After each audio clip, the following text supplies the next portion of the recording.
وسلم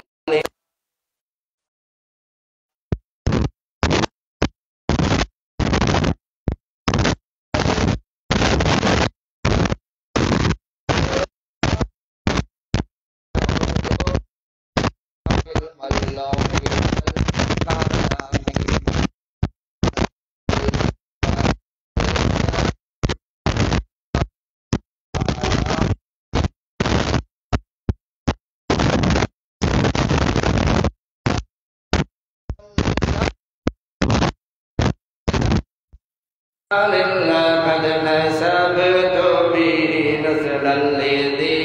أقام مولاي صل وسلم دائما أبدا على حبيبك خير الخلق كلهم ثم الرضا عن أبي بكر وعن عمر ثم الرضا عن أبي بكر وعن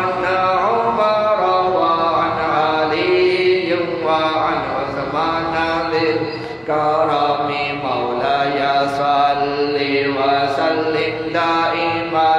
أبدا على حبيبك خير الخلق كلهم فاغفر لناشدها واغفر لقارئها فاغفر لناشدها واغفر لسامعها سألتك الخير يا ذا الجود والكرم مولاي صل وسلم دائما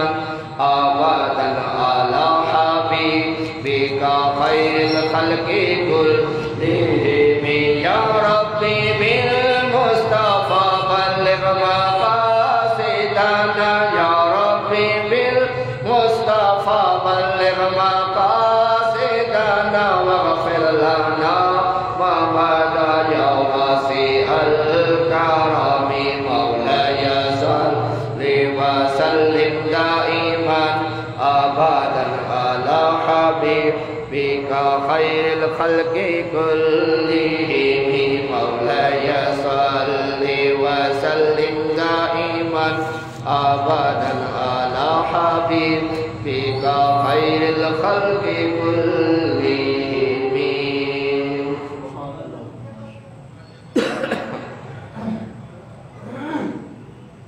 11ویں پارے کی سورۃ توبہ کی آیت نمبر 100 اللہ تبارک و تعالی ارشاد فرماتا ہے والسابقون الاولون من المہاجرین والانصار والذین اتبعوهم بإحسان رضی اللہ عنہم ورضوا عنہ وأعد لهم جنات تجری من تحتها الأنهار خالدین فیہا ابدا ذلك الفوز العظیم. آمنت باللہ صدق اللہ العظیم وبلغنا رسوله النبی الکریم. اللہ تبارک و تعالی ارشاد فرماتا ہے اور بے شک مہاجرین و انصار میں سے سابقین اولین اور دوسرے وہ جو بھلائی کے ساتھ ان کی پیروی کرنے والے ہیں ان سب سے اللہ راضی ہوا اور وہ اللہ سے راضی ہوئے. وَأَعَدَّ لَهُمْ جَنَّاتٍ تَجْرِي مِن تَحْتِهَا الْأَنْهَارُ ان کے لیے اللہ تعالیٰ نے جنتیں تیار کی ہیں جن کے نیچے نہریں بہہ رہی ہیں اور اس میں ہمیشہ ہمیشہ وہ رہیں گے اور یہی سب سے بڑی کامیابی ہے. اس آیت مقدسہ میں صحابہ کرام علیہم الرضوان کی شان و عظمت اور ان کے مقام و مرتبہ کو اللہ تعالیٰ نے بالکل واضح طور پر بیان فرمایا ہے. آج 20 رجب المرجب ہے اور 22 رجب المرجب کو دو عظیم ہستیوں کا عرس مبارک منایا جاتا ہے، جن میں سیدنا امیر معاویہ رضی اللہ تعالیٰ عنہ اور سیدنا امام جعفر صادق رضی اللہ تعالیٰ عنہ شامل ہیں۔ صحابہ کرام کا مرتبہ امت میں سب سے اعلیٰ اور عرفہ ہے، ان کی پیروی سارے مسلمانوں کے لیے باعث نجات ہے، اور ان سے محبت و عقیدت رکھنا موجب فلاح ہے، کیونکہ یہ وہی نفوس قدسیہ ہے جنہوں نے حضور نبی کریم صلی اللہ علیہ وآلہ وسلم کی صحبت برکت سے اپنے قلوب کو منور کیا، اور آقا صلی اللہ علیہ وآلہ وسلم کی تربیت کا اثر تھا کہ ان کی زندگیاں تعلیمات اسلامیہ کا جیتا جاگتا نمونہ تھی۔ اگر ان کے ایمان و اعتقاد، گفتار و کردار اور ان کے زہد و تقویٰ میں خدا نخواستہ شک یا تردد کیا جائے تو ہمارا اسلام مشکوک اور غیر معتبر ہو جائے گا، کیونکہ حضور اکرم صلی اللہ علیہ وسلم کے وصال ظاہری کے بعد انہی صحابہ کرام علیہم الرضوان کے ذریعے ہی ہم تک قرآن و حدیث پہنچے۔ اس لیے ان صحابہ کی محبت ہمارے ایمان کا بنیادی جز ہے۔ قرآن مجید کے اندر جا بجا صحابہ کرام کی شان و عظمت کو بیان کیا گیا ہے۔ فرمایا گیا اولئک هم الصادقون، کہیں فرمایا گیا لہم مغفرۃ و اجر عظیم، کہیں فرمایا گیا وَكُلًّا وَعَدَ اللَّهُ الْحُسْنَىٰ، کہیں فرمایا گیا فَأُولَئِكَ هُمُ الْمُفْلِحُونَ، کہیں فرمایا گیا اولئک هم المؤمنون حقا، کہیں فرمایا گیا اولئک الذین امتحن اللہ قلوبهم للتقوی، ان کے دل اللہ نے تقوی کے لیے پرکھ لی، اور کہیں اللہ تعالیٰ نے فرمایا اولئک مبرؤون مما یقولون لهم مغفرۃ و رزق کریم، یہ ان الزاموں سے بری ہے جو لوگ کہتے ہیں۔ اس آیت مقدسہ میں سابقین سے مراد وہ حضرات جنہوں نے دونوں قبلوں کی طرف نمازیں پڑھی، یا اہل بدر یا اصحاب بیعت رضوان مراد ہیں، اور انصار سے مراد بیعت عقبہ اولیٰ جو 6 حضرات تھے، اور عقبہ ثانیہ جن میں 12 حضرات تھے، اور عقبہ ثالثہ جو 70 لوگ تھے، یہ سابقین انصار کہلاتے ہیں۔ صحابہ کرام علیہم الرضوان کے ایمان کو ہمارے لیے کسوٹی بنا دیا گیا، فرمایا گیا کہ ان جیسا ایمان لاؤ، وَإِذَا قِيلَ لَهُمْ آمِنُوا كَمَا آمَنَ النَّاسُ، یا آمن الناس سے مراد صحابہ کرام علیہم الرضوان ہیں۔ جس طرح کا ایمان میرے محبوب کے صحابہ لائے، اے لوگوں تم بھی ایسا ایمان لاؤ، ایسا عقیدہ رکھو، ایسا اعتقاد رکھو۔ اور قرآن پاک کی آیات کے ساتھ ساتھ بے شمار احادیث کے اندر اللہ تعالیٰ نے صحابہ کرام کی شان و عظمت کو بیان فرمایا ہے، اور میرے آقا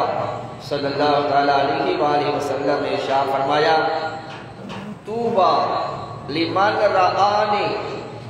وآمن بی وطوبیٰ لمن لم یرانی وآمن 7 مرات۔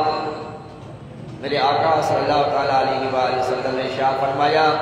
اے میرے صحابہ تمہیں مبارک ہو، تم میرے اوپر ایمان لائے، اور اس کو بھی مبارک ہو جس نے مجھے نہیں دیکھا پھر بھی مجھ پر ایمان لایا، لیکن اے میرے صحابہ تمہیں ایک مبارک ہو، انہیں 7 مبارکیں ہو۔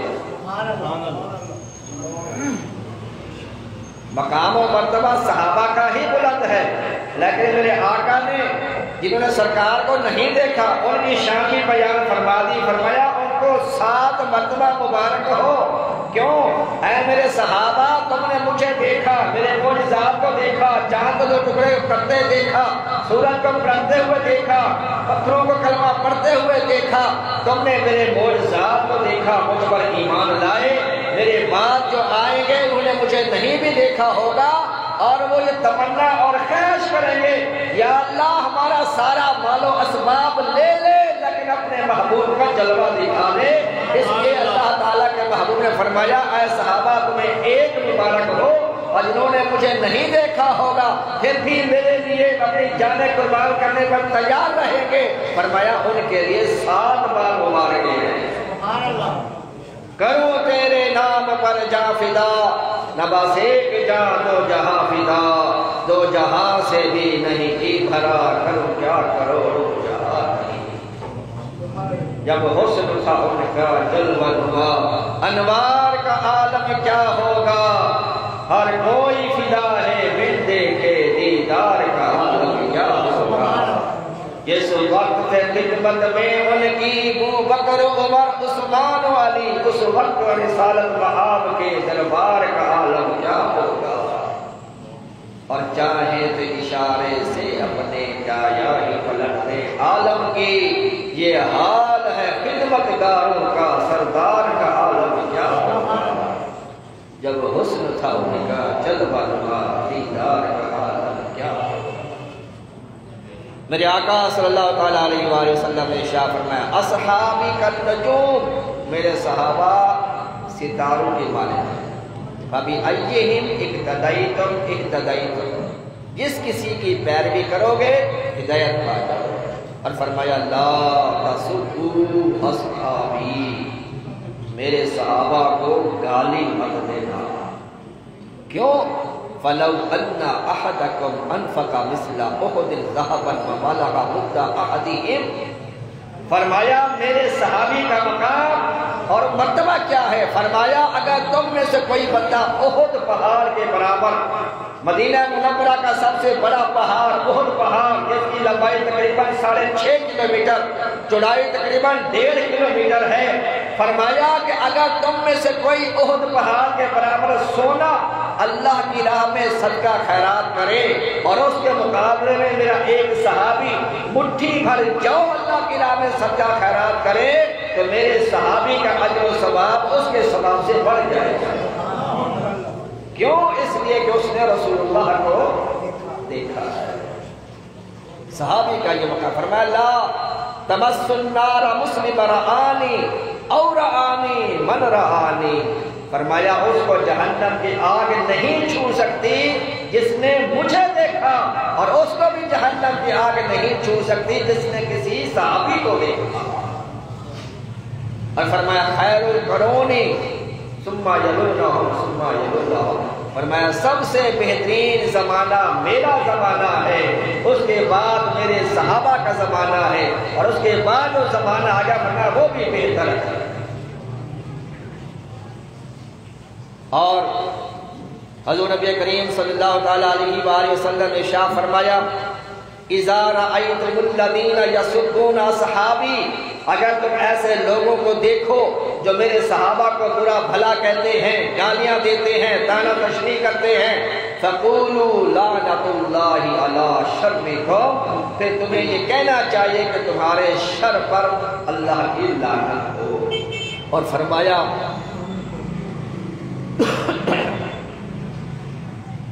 مثل اصحابی فی امتی کالملح فی الطعام لا یصلح الطعام الا بالملح، فرمایا میرے صحابہ کی مثال ایسے ہے جیسے کھانے میں نمک ہوتا ہے، جیسے نمک کے بغیر کھانا بے مزہ ہے، ایسا ہی صحابہ کی محبت کے بغیر ایمان کی لذت اور حلاوت کا مزہ نہیں مل سکتا۔ جیسے کھانے میں نمک ہو جائے تو سارا کھانا بے مزہ ہو جاتا ہے، اور تھوڑا سا نمک بھی سالن کے لیے کافی اور وافی ہوتا ہے، اسی طرح میرے آقا نے نمک کی مثال دی، سالن میں نمک تھوڑا ہی ڈلتا ہے، اس لیے صحابہ کو مثال دی نمک کے ساتھ کہ تھوڑا سا نمک بھی کھانے کو مزیدار کر دیتا ہے۔ میرے آقا کی امت تو کروڑ ہا کروڑ کی تعداد میں ہے، لیکن صحابہ کرام چند ایک ہیں، 7 لاکھ کے قریب صحابہ کرام بتائے جاتے ہیں کم و بیش، لیکن فرمایا کہ ان کی محبت تمہارے ایمان کو مضبوط کر دے گی۔ حضور صلی اللہ علیہ وسلم نے اللہ تعالیٰ سے صحابہ کے آپس کے متعلق جو اختلافات ہوئے یا ہوں گے، تو اللہ تعالیٰ سے سوال کیا کہ یا رب العزت، یا اللہ تعالیٰ کے محبوب اللہ سے سوال کر رہے ہیں کہ یا اللہ عز و جل، میرے صحابہ کے آپس کے جو اختلافات ہو جائیں گے یا اختلافات ہیں اس کا کیا ہوگا؟ تو اللہ تعالیٰ نے وہی فرمائی ہے محبوب صلی اللہ علیہ وسلم، تمہارے صحابہ میرے نزدیک آسمان کے تاروں کی طرح ہے، بعض سے کمی ہے، سب میں نور ہے۔ جس نے ان کے اختلاف میں حصہ لیا وہ بھی ہدایت پر۔ یاد رہے یہاں اختلاف سے مراد اجتہادی، علمی اور عملی مراد ہے، یہ اختلاف عداوت کی بنا پر نہیں ہوگا۔ جیسے سارہ اور سیدہ ہاجرہ، یوسف کے بھائیوں میں یہ اختلاف ہوا تھا، یہاں اختلاف فقہی مسائل مراد ہے، لیکن صحابہ کرام آپس میں کیسے ہیں؟ اللہ فرماتا ہے رحماء بینہم، آپس میں بڑے رحیم و کریم ہیں۔ ان میں جو اختلافات ہوئے وہ کسی ذاتی رنجش کی بنا پر نہیں ہوئے، فقہی مسائل کے اندر، اجتہادی مسائل کے اندر اختلافات ہوئے ہیں۔ صحابہ جمع ہے صحابی کی یا صاحب کی، جس کے معنی ہیں ساتھی۔ شریعت میں صحابی وہ انسان ہے جو ہوش و حواس ایمان کی حالت میں حضور اکرم نور مجسم صلی اللہ علیہ وسلم کو اعلان نبوت کے بعد سے وصال ظاہری تک کسی وقت بھی سرکار کو دیکھے یا ان کی صحبت میں بیٹھے اور ایمان پر اس کا خاتمہ ہو، اسے صحابی کہتے ہیں۔ اسی لیے حضور نبی کریم جو بیٹے ہیں جو بچپن میں فوت ہو گئے وہ صحابی نہیں ہے۔ صحابی ہونے کے لیے کیا شرط ہے؟ سرکار کے اعلان نبوت کے بعد جس نے حضور پاک کو ایمان کی حالت میں دیکھا اور ایمان کی حالت میں اس کا انتقال ہوا، وہ صحابی ہے۔ سرکار کے جو شہزادے ہیں وہ آپ کے اعلان نبوت سے، آپ نے اعلان نبوت 40 سال کے بعد کیا، آپ کی اولاد بیٹے جو ہیں وہ پہلے ہی انتقال کر گئے، اس لیے وہ صحابی نہیں ہیں۔ اور صحابی کا مقام تمام امت کے اندر، تمام غوث کتب ابدال، تمام اولیاء مل بھی جائیں پھر بھی کسی صحابی کی گرد راہ کو نہیں پہنچ سکتے۔ عظمت، بزرگی، اولیت و فوقیت کے لحاظ سے صحابہ کرام کے اندر مختلف طبقات ہیں، ان سب میں افضل اور اعلیٰ خلفائے راشدین ہیں، اور یہ ترتیب جو ہے حضور نبی کریم صلی اللہ تعالیٰ علیہ وآلہ وسلم نے خود بیان فرمائی۔ جو خلفائے راشدین ہیں، سیدنا صدیق اکبر کا پہلا نمبر، اس کے بعد فاروق اعظم کا نمبر، اس کے بعد عثمان غنی کا نمبر، اور اس کے بعد مولا علی مشکل کشا رضی اللہ تعالیٰ عنہ کا نمبر، اور اس کے بعد یعنی خلفائے راشدین کے بعد عشرہ مبشرہ والے صحابہ افضل ہیں، جن کو جو 10 صحابہ کو میرے آقا نے جنت کی خوشخبری سنائی۔ پھر بدری صحابہ جو جنگ بدر میں شریک ہوئے 313 صحابہ کرام، پھر غزوہ احد والے صحابہ جو تقریباً 700 صحابہ تھے، پھر بیعت رضوان والے صحابہ جو 1500 کی تعداد میں تقریباً تھے، پھر بیعت عقبہ والے صحابہ، پھر وہ جنہوں نے دونوں قبلوں کی طرف منہ کر کے نماز پڑھی، یعنی بیت المقدس کی طرف بھی اور مکہ خانہ کعبہ کی طرف بھی۔ جب ہجرت کر کے میرے آقا صلی اللہ تعالیٰ علیہ وسلم مدینہ تشریف لائے تو 16 یا 17 مہینے میرے آقا نے بیت المقدس کی طرف منہ کر کے نماز ادا فرمائی۔ تو یہ دونوں قبلوں کو جو ہے وہ نماز پڑھنے والے افضل ہیں۔ پھر فتح مکہ کے دن جو صحابہ کرام ایمان لائے، یعنی تقریباً 10,000 وہ لوگ تھے جو ایمان لائے، وہ صحابہ افضل ہیں، اور ان میں سے مہاجرین صحابہ 114 ہیں جنہوں نے مدینہ شریف کی طرف ہجرت کی، اور مدینے میں رہنے والے لوگوں کو انصار کہا جاتا ہے۔ جو مکے سے مدینے کے ان کا مہاجرین کہا جاتا ہے، اور جو مدینے کے رہنے والے مسلمان تھے ان کو انصار کہا جاتا ہے۔ اور پھر حضور نبی کریم نے مہاجرین اور انصار کے درمیان ایک معاہدہ قرار دیا جس کا مواقعات کہا جاتا ہے، بھائی چارہ کام فرمایا، یعنی کسی مہاجر صحابی کو کسی انصاری صحابی کا بھائی بنا دیا، اس طرح مختلف صحابہ کا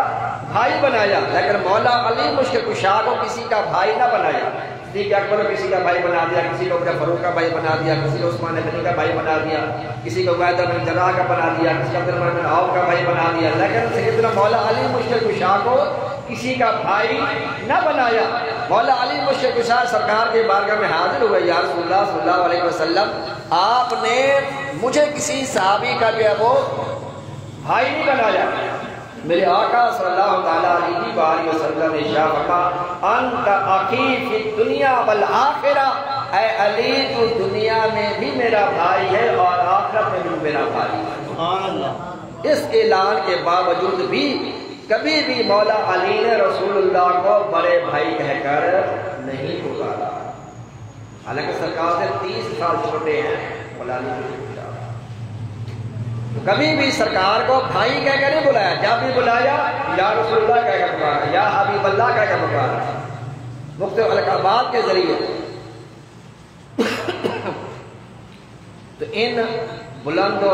بالا صحابہ کرام میں ایک صحابی کا نام ہے سیدنا امیر معاویہ رضی اللہ عنہ، جن کے بارے میں آج کل سوشل میڈیا پر بھی بہت زیادہ تان و تشنیع کیا جا رہا ہے اور نماز اللہ برا بھلا کہا جا رہا ہے، بلکہ محرم کے حوالے سے کراچی کے اندر کچھ لوگوں نے جلوس کے اندر بھی سیدنا امیر معاویہ رضی اللہ عنہ اور سیدنا ابو سفیان کے والد ہیں، یہ بھی صحابی ہیں، تو ان کے بارے میں وہاں پر نام لے کر معاذ اللہ نے وہ لان تان کیا گیا ہے۔ تو سیدنا امیر معاویہ کا نام معاویہ ہے، کنیت آپ کی ابو عبد الرحمن ہے، آپ والد کی طرف سے 5ویں پشت میں اور والدہ ہند کی طرف سے بھی 5ویں پشت میں حضور صلی اللہ علیہ وسلم سے مل جاتے ہیں، شریف نسب آپ کا 5ویں پشت میں مل جاتا ہے۔ اور ابو سفیان بن حرب یہ امیر معاویہ کے والد ہیں،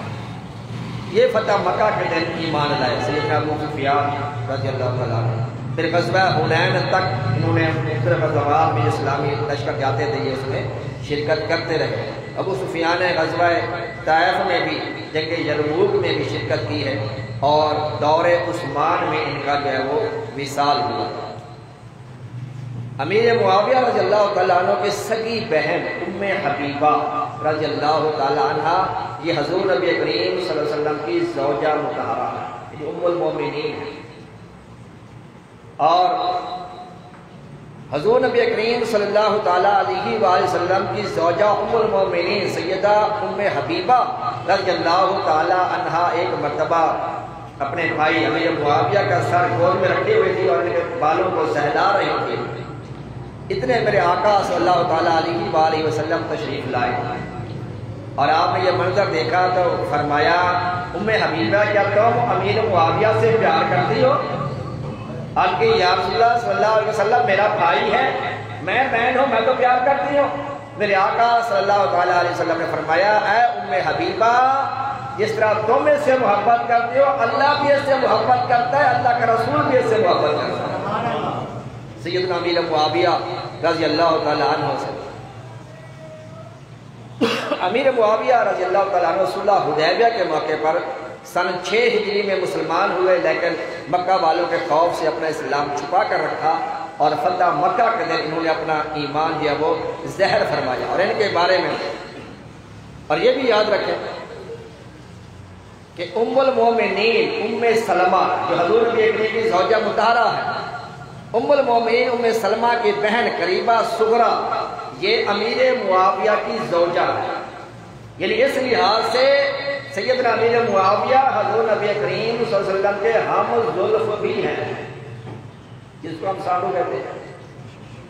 اور بھی بے شمار ان کی فضیلتیں ہیں، ان کی عظمتیں ہیں سیدنا امیر معاویہ رضی اللہ تعالیٰ عنہ کی۔ اور ان کے بارے میں حضور صلی اللہ تعالیٰ علیہ وآلہ وسلم نے ارشاد فرمایا اللہم علم معاویہ الکتاب والحساب وقہ العذاب، اے اللہ تو معاویہ کو قرآن پاک اور حساب کتاب کا علم عطا فرما اور انہیں آگ کے عذاب سے بچا۔ اور فرمایا اللہم اجعلہ ہادیا مہدیا وہدی بہ الناس، اے اللہ عز و جل امیر معاویہ رضی اللہ تعالی عنہ کو ہادی مہدی بنا دے اور لوگوں کو اس سے ہدایت لینے والا بنا دے، یعنی یہ خود بھی ہدایت پر رہیں اور لوگ اس سے ہدایت کو حاصل بھی کریں۔ اب سیدنا امیر معاویہ رضی اللہ تعالی عنہ اور مولا علی مشکل کشا رضی اللہ تعالی عنہ کے درمیان جو جنگ ہوئی، جو اختلاف ہوا، اس بنا پر بہت سے دوسرے لوگ جو ہیں وہ اعتراض کرتے ہیں، معاذ اللہ تان کرتے ہیں سیدنا امیر معاویہ رضی اللہ تعالی عنہ پر کہ انہوں نے مولا علی کے خلاف جنگ کی۔ یہاں پر ایک مسئلہ سمجھ لیں، مومن کا جو قتل ہوتا ہے وہ 3 طریقے کا ہوتا ہے۔ مومن کو جو قتل کیا جاتا ہے اس کے 3 احکامات ہیں۔ نمبر 1، اسلام کی بنیاد پر کہ مسلمان کیوں ہوا،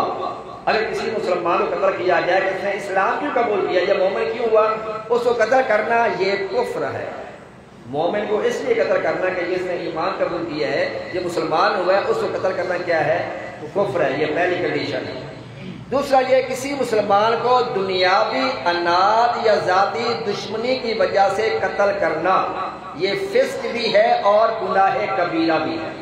یعنی کسی مسلمان کو ذاتی، جیسے آج کل قتل ہو جاتے ہیں، بھائیوں کے قتل ہو جاتے ہیں، تو اگر کوئی اس طرح قتل کرتا ہے تو وہ کفر تو نہیں ہے لیکن کیا ہے؟ سب سے بڑا گناہ کبیرہ ہے۔ تیسرا قتل کرنا یہ کسی غلط فہمی کی وجہ سے مسلمانوں کی آپس میں جنگ ہو جائے، جیسے مولا علی مشرق کشا کی اور سیدنا امیر معاویہ کے درمیان جنگ ہوئی، اسی طرح مولا علی مشرق کشا کی جنگ سیدہ عائشہ صدیقہ کے ساتھ جنگ ہوئی،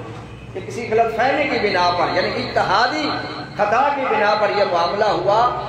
تو یہ جو قتل ہوئے وہ خطائے اجتہادی کی وجہ سے ہوئے، لہٰذا یہ نہ تو کفر ہے اور نہ ہی یہ فسق ہے، نہ ہی یہ گناہ کبیرہ ہے۔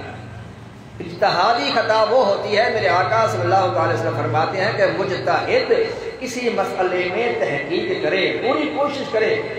کیونکہ ہم تک جو مسائل پہنچے ہیں وہ اماموں کے ذریعے پہنچے ہیں۔ امام اعظم ابو حنیفہ ہو گئے، امام مالک ہو گئے، امام شافعی ہو گئے، امام احمد بن حنبل، یہ چاروں امام فقہ کے بڑے، انہوں نے قرآن و حدیث سے مسائل نکال کر آسان طریقے سے اس امت تک پہنچائے۔ امام اعظم نے تحقیق کی، ہم اس پہ چلتے ہیں، ہم ان کے مقلد ہیں، وہ مجتہد ہیں اور ہم کیا ہیں؟ مقلد ہیں، ان کی تقلید کرنے والے ہیں۔ دادا صاحب بھی ان کے مقلد ہیں، غوث پاک بھی کسی کی تقلید کرنے والے ہیں۔ تو یہ چاروں امام بڑے امام ہیں، امام اعظم ابو حنیفہ، امام مالک، امام شافعی اور امام احمد بن حنبل رضی اللہ عنہ اجمعین۔ میرے آقا فرماتے ہیں مجتہد اپنی پوری ایمانداری کے ساتھ کوئی مسئلہ نکالے اور اگر وہ درست ہوا تو اس کو اللہ 2 نیکیاں عطا فرماتا ہے، اس کو 2 اجر عطا فرماتا ہے۔ اگر وہ مسئلہ درست نہ بھی ہوا، میرے آقا فرماتے ہیں اللہ تعالیٰ پھر بھی اس کو 1 اجر ضرور عطا فرمائے، اس کو گناہ گار نہیں کہا جائے۔ مثال کے طور پر جیسے امام اعظم نے کہا کہ ہاتھ ناپ پہ باندھو، کسی امام نے کہا ہاتھ سینے پہ باندھو، کسی نے کہا ہاتھ چھوڑ کے پڑھو، یہ اجتہادی مسائل ہیں۔ جو جس امام کا ماننے والا ہے اسی کی پوری فقہ جو اس پہ عمل کرنا پڑے گا۔ یہ نہیں کہ کچھ مسائل امام اعظم کے لے لیے، کچھ امام مالک کے لے لیے، کچھ امام احمد بن حنبل کے لے لیے، کچھ امام شافعی کے لے لیے، ایسا نہیں ہوگا۔ جس کی بھی پیروی کرنی ہے مکمل انہی کے مسائل کو ہی، ہم امام اعظم کے پیروکار ہیں، ان کے مقلد ہیں، لہٰذا ہماری فقہ حنفی جو ہے ہم اس پہ عمل پیرا ہوتے ہیں۔ تو یہ خطا اجتہادی ان صحابہ کے درمیان جو اختلافات ہوئے، جو جنگیں ہوئی، وہ کسی خطا اجتہادی کی بنا پر ہوئی۔ جیسے امیر معاویہ رضی اللہ عنہ کی جنگ ہوئی اس بنا پر کہ آپ نے فرمایا علی سے کہ سب سے پہلا جو آپ کام کریں وہ عثمان غنی قاتلین کو جو ہے وہ سزا دیں۔ مولا علی مشرق کشا کا ذہن یہ تھا کہ ابھی حالات کچھ مناسب نہیں لگ رہے، جب مناسب حالات ہو جائیں گے اس کے بعد ان کو گرفتار کر کے سزا دی جائے گی۔ اس بات پر اختلاف ہو گیا، پھر اس کا جنگ بھی ہو گئی۔ اور جو امیر معاویہ کی طرف سے لوگ انتقال کر گئے، جو قتل ہوئے وہ بھی شہید ہیں، جو مولا علی کی طرف سے انتقال کر گئے وہ بھی شہید ہیں۔ مطلب دونوں ہی درست ہیں، دونوں ہی صحیح ہیں۔ لیکن سیدنا مولا علی مشکل کشا رضی اللہ عنہ خلیفہ راشد ہے، یہ بھی یاد ہے۔ ان کا مقام، مولا علی کا جو مقام ہے وہ سیدنا امیر معاویہ سے بلند، بالا اور افضل و اعلیٰ، کیونکہ یہ ترتیب میرے آقا نے خود بیان فرمائی، صدیق اکبر، پھر فاروق اعظم، پھر عثمان غنی، پھر مولا علی مشکل کشا۔ آپس کی جو جنگیں ہیں ان کے بارے میں میرے آقا صلی اللہ تعالیٰ علیہ وآلہ وسلم نے کلام کرنے سے بھی منع فرمایا ہے۔ اگر زیادہ اس کے بارے میں ہم تفتیش کریں گے، تحقیق کریں گے تو پھر خود گمراہ ہو جائے گا بندہ، ساتھ جب بندہ سوچنے میں پڑ جائے گا سوچ میں تو پھر کسی ایک کو غلط کہنا پڑے گا، کبھی معاویہ نے معذرت زیادتی کر دی اور اس طرح کر دیا، وہ کر دیا، جب یہ معاویہ کو غلط کہہ دیا، صحابی کو برا کہہ دیا تو پھر ہمارا ٹھکانا کہاں بنے گا؟ لہذا میرے آقا نے ان صحابہ کے آپس کے اختلافات میں زبان کھولنے سے منع فرمایا۔ بعض لوگوں نے یہ سمجھا کہ اس کا مطلب یہ سرکار نے فرمایا کہ ان کے بارے میں زبان نہ کھولو، کہ ان کی حدیثیں بھی بیان نہ کرو، ان کی فضائل کا بیان نہ کرو۔ بعض لوگ ایسے بھی ہیں جو کہتے تھے سرکار نے فرمایا کہ ان کے بارے میں زبان نہ کھولو، سرکار نے اس وجہ سے فرمایا کہ ان کے اختلافات کے بارے میں زبان نہ کھولو۔ ان کی جو فضیلتیں ہیں جو حدیثوں میں میرے آقا نے بیان فرمائی ہیں وہ حدیثیں بیان کی جائیں گی۔ سیدنا امیر معاویہ رضی اللہ عنہ بے شمار فضائل ہیں، آپ صحابی رسول ہیں، سب سے بڑی فضیلت تو یہ ہے کہ آپ صحابی رسول ہیں، اور ہر صحابی نبی جنتی آپ ہی بول رہے ہیں، آپ کا بھی یہ عقیدہ جو میرا عقیدہ ہے، جو اہل اسلام کے عقیدہ ہے، ہر صحابی نبی جنتی، ہر صحابی نبی جنتی۔ یہ اپنی طرف سے نعرہ نہیں لگایا، یہ قرآن پاک کا فیصلہ ہے، کُلًّا وعد اللہ الحسنى، اللہ تعالیٰ فرماتا ہے میں نے ہر صحابی سے جنت کا وعدہ فرما لیا ہے، اس لیے ہمارا نعرہ ہے ہر صحابی نبی جنتی۔ اور سیدنا امیر معاویہ کیا ہے؟ صحابی رسول ہیں، اور ان کا مقام مرتبہ بلند و بالا میرے آقا نے فرمایا۔ اور یہ کاتب وحی بھی ہیں، یہ قرآن پاک جب نازل ہوتا تھا میرے آقا ان سے بھی وحی لکھوایا کرتے تھے، اور کاتب خطوط بھی ہے، میرے آقا جب کسی بادشاہ کو خط وغیرہ لکھواتے تو ان سے لکھوایا کرتے تھے۔ سرکار کے ہم زلف بھی ہیں، سرکار کے سمجھنے سالے بھی ہیں، جن کی بہن سرکار کے نکاح میں ام حبیبہ رضی اللہ تعالیٰ عنہ، اور یہ کاتب وحی بھی ہیں اور کاتب خطوط بھی ہیں، اور بھی بے شمار میرے آقا صلی اللہ تعالیٰ علیہ وسلم نے جو ان کی فضیلت کو جو وہ بیان فرمائی، میرے آقا فرماتے ہیں اکرم الصحابی فإنہم خیارکم، میرے صحابہ کی عزت کرو کہ وہ تم سے بہترین ہیں۔ تو سیدنا امیر معاویہ رضی اللہ تعالیٰ عنہ کے بارے میں ایک شخص ہے عمر بن عبدالعزیز کے بارے میں سوال کیا، سیدنا عمر بن عبدالعزیز کے سامنے امیر معاویہ کسی نے برا بھلا کہا، گستاخی کی، تو عمر بن عبدالعزیز نے اسے درے لگوائے، اور امیر معاویہ رضی اللہ عنہ 65 لاکھ مربع میل پر حکمرانی کی ہے، 65 لاکھ مربع میل پر انہوں نے حکومت کی ہے، اور 22 رجب المرجب سن 60 ہجری میں آپ کا جو ہے وہ وصال مبارک ہوئی ہے، پرسوں 22 رجب المرجب ہے، اور جن کو بھی سیدنا امام جعفر صادق رضی اللہ تعالیٰ عنہ اہل بیت میں سے ہیں، یہ امام جعفر صادق رضی اللہ تعالیٰ عنہ، ان کے والد کا نام امام محمد باقر ہے، امام جعفر صادق کے والد کا نام امام باقر ہے، ان کے والد کا نام انصار العابدین ہے، ان کے والد کا نام امام حسین ہے، امام حسین کے والد کا نام مولا علی مشکل کشا۔ تو 22 رجب کو امام جعفر صادق رضی اللہ تعالیٰ عنہ اور سیدنا امیر معاویہ رضی اللہ تعالیٰ عنہ کا عرس اکٹھے منایا جا رہا ہے، حالانکہ امام جعفر صادق کا جو یوم وصال ہے وہ 15 رجب ہے، لیکن ان دونوں کا جو ہے وہ اکٹھے ہی 22 رجب کو اصالہ ثواب کے حوالے سے عرس کے حوالے سے لوگ کنڈوں کا ختم دلاتے ہیں، تو کنڈے کرنا یہ بالکل شریعت کے اندر جائز ہے، اصالہ ثواب کی ایک شکل ہے، دوسرے لوگ بھی یہ کرتے ہیں، ان کی طرف سے آئے ہوئے کھانے ہرگز نہیں کھانے چاہیے کہ ان کی نیت باطل ہوتی ہے۔ وہ لوگ اگر کنڈے کرتے ہیں تو اس وجہ سے کرتے ہیں کہ امیر معاویہ کا وصال ہوا اور وہ خوشی مناتے ہیں معاذ اللہ، لیکن ہم سنی جو کنڈے کرتے ہیں وہ ہم خوشی کے طور پر نہیں کرتے بلکہ ان کے عرس کے حوالے سے ایصال ثواب کا اہتمام کرتے ہیں۔ جب نیت بدل جاتی ہے تو حکم بھی بدل جاتا ہے۔ اب ہندو لوگ گنگا جل کا پانی جو وہ تبرک سمجھتے ہیں، ایسے گنگا جل کا ہندوستان میں جو ہے ان کا تو گنگا جل کا پانی وہ تبرک سمجھتے ہیں اور پیتے ہیں، اور مسلمان آب زمزم کو تبرک سمجھتے ہیں، پانی وہ بھی ہے لیکن نیت بدلنے سے حکم بدل جائے گا۔ گنگا کا پانی ہم تبرک کی نیت سے نہیں پی سکتے، کیوں کہ اس کو ہندو سے نسبت ہے، اور ہم زمزم کو اللہ کے نبیوں کی نسبت کی وجہ سے اس کو تبرک سمجھ کے پیتے ہیں. تو جب نیت بدل گئی تو حکم بھی بدل جاتا ہے. فتویٰ جو ہوتا ہے وہ ظاہر پر ہوتا ہے، باطن پر فتویٰ نہیں لگتا. مثال کے طور پر اب لوگ کسی یہ اعتراض بھی کرتے ہیں، دیکھو جی انہوں نے اپنے بیٹے کو اپنے بیٹے یزید کو تخت پہ بٹھا دیا، حالانکہ ان کی وصیت میں یہ بات شامل ہے. سیدنا امیر معاویہ رضی اللہ تعالیٰ عنہ نے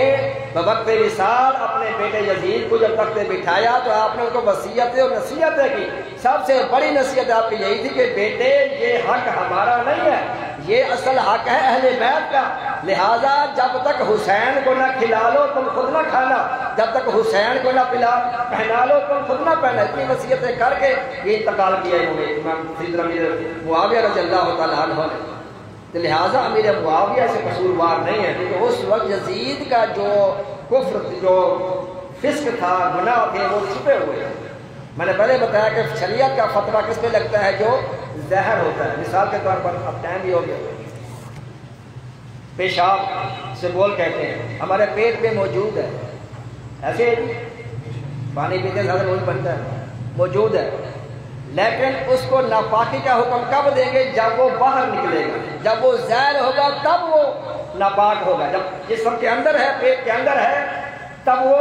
ناپاک نہیں ہے. جو جسم سے خارج ہوگا، ظاہر ہوگا، کیا ہوگا؟ وہ ناپاکی کا حکم ہوگا. امیر معاویہ رضی اللہ تعالیٰ عنہ اس کو بالکل قصوروار نہیں ہے. واقعہ کربلا کے یزید کا اپنا کارنامہ تھا، فاسق تھا، فاجر تھا، وہ اس کا جواب دہ ہے. سیدنا امیر معاویہ رضی اللہ عنہ بڑا مقام ہے، بڑا مرتبہ ہے. 22 رجب المرجب کو کوشش کریں. اور جہاں کنڈوں کے حوالے سے بعض لوگ پابندیاں لگاتے ہیں، یہ بانا لے کے جاؤ، فلاں جگہ پہ نہ کھاؤ. اور ہماری اسلامی بہنیں گھروں میں 10 بیویوں کی کہانی پڑھواتی ہیں، لکڑ ہارا کی کہانی، بیوی زینب کا معجزہ، بیوی فاطمہ کا معجزہ، یہ ساری فضول ہے، سب بناوٹی قصے بنے ہوئے ہیں. جب 22 رجب ختم دلائیں، کنڈے کا ختم دلائیں تو یاسین شریف پڑھیں، قرآن پاک کی سورتیں پڑھیں، قل شریف پڑھیں، اس کا ثواب جو ہے حضور رسول کو پیش کریں. اللہ تبارک و تعالیٰ کی بارگاہ میں دعا ہے کہ ہمیں ان باتوں کو سمجھنے، اس پر عمل کرنے کی توفیق عطا فرمائے.